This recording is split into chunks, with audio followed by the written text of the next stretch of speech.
As we all know too well, the grind in Destiny 2 doesn't stop. Hopefully this series will give you some fun builds that will work to get you through the grind and have fun doing it. This build video is going to be over the exotic chest piece, Mantle of Battle Harmony, and it has an intrinsic perk called Absorption Cells, which reads, takedowns with weapons that have a damage type matching your subclass element grant you super energy. While your super energy is full, you instead gain a temporary bonus to weapon damage of the type matching your subclass element. Now let's dive into how you can get this armor piece and how to get the most out of the perks it gives you. There are a few ways to get Mantle of Battle Harmony. Way 1 is by completing the Legendary Lost Sector either on Legendary or Master difficulty, while the Legendary Lost Sector rotation is on Chest Armor. Way 2 is by powerful gear drops when completing playlist activities such as Gambit, Crucible, and Nightfalls. And Way 3 is by getting lucky at the end of a Nightfall run or getting an exotic engram to drop. By far though the most common way to get this armor piece is by the Legendary Lost Sectors. Now let's go deeper into what the intrinsic perk does and how to get the most out of it. The intrinsic perk is called Absorption Cells, and it reads, takedowns with weapons that have a damage type matching your subclass element grant you super energy. While your super energy is full, you instead gain a temporary bonus to weapon damage of the type matching your subclass element. Let's pick this intrinsic perk apart and see how it works. The first part to the intrinsic perk says takedowns with weapons that have a damage type matching your subclass element grant you super energy, so right there you are already getting your super back faster with this exotic chest piece just by taking out mobs. To be exact, it gives you a cooldown called Energy Siphon and it grants you 3% of your super over 2 seconds.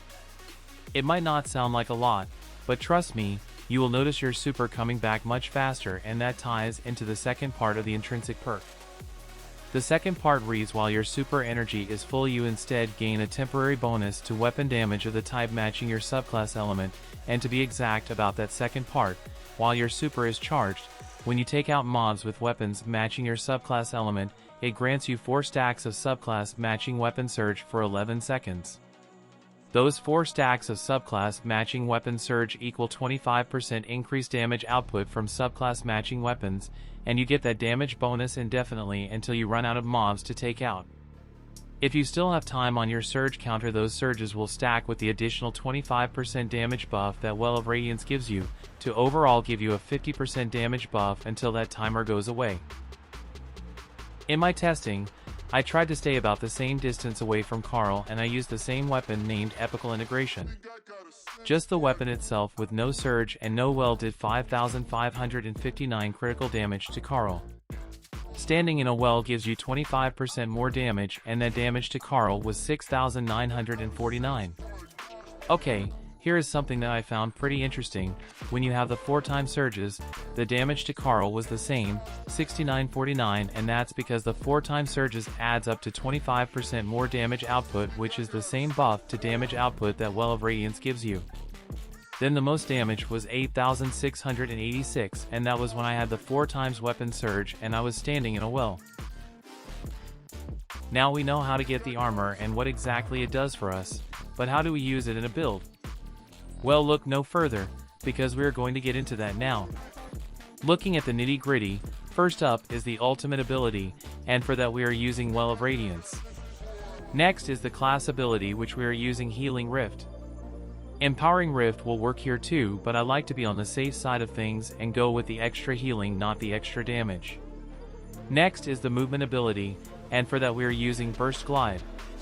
Next is the powered melee ability, and for that we are using Celestial Fire.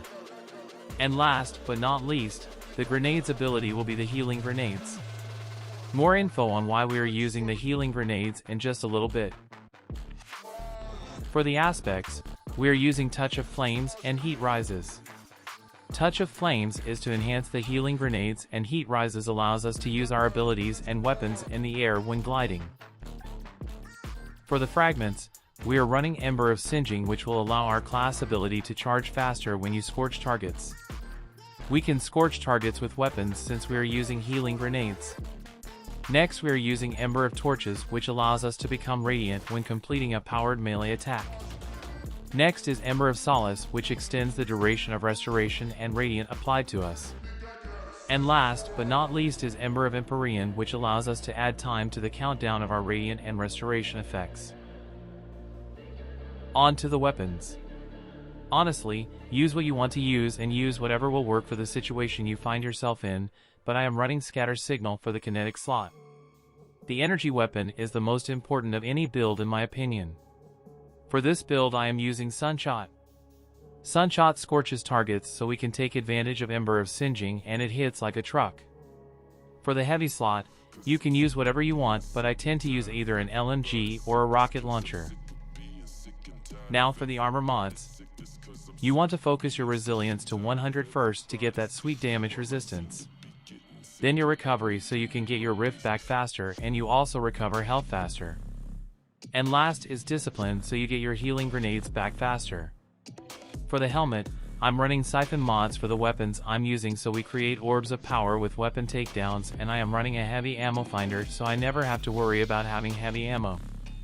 On the gauntlets, we are running a harmonic loader so any subclass matching weapon reloads faster, and grenades kickstart so when we have armor charges and we use our grenades kickstart will consume all our armor charges but give us a percentage of our grenades energy back. It's dependent on how many armor charges we have. Now on to the chest armor, which is our exotic Mantle of Battle Harmony. For this I am just running resistance mods, but if I weren't soloing dungeons with this build then I would run Charged Up, which allows you to increase the number of armor charges you can hold by 1.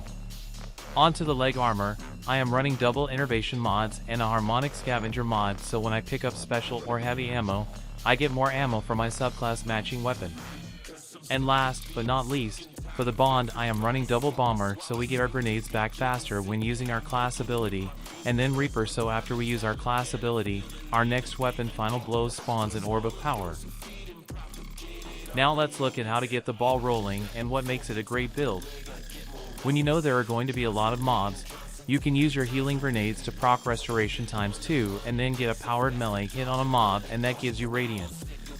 I'm not sure if we talked about Radiant before, but it is a 25% bonus to solar weapons when active, and that stacks with the 4x surge you get from having a full super while you have Mantle of Battle Harmony on, so that is a 50% damage buff as long as you meet the criteria. Radiant however does not stack with the Well of Radiant's 25% damage buff. As long as you have mobs to take out, you will forever have Radiant and Restoration. If you find yourself in a sticky situation, at least you have your healing rift as well, but if you find yourself needing more damage and not a ton of healing, then change the healing rift to an empowering rift and enjoy another 20% damage buff.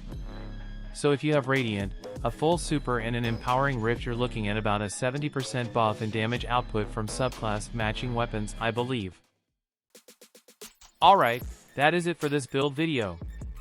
I hope you enjoyed it as much as I enjoyed making it. If you did, then hit that subscribe button and the bell button to get notified when I post videos. Also, if you think another warlock would enjoy this build, send it their way. As always, I appreciate you all very much, and I will see you in the next one.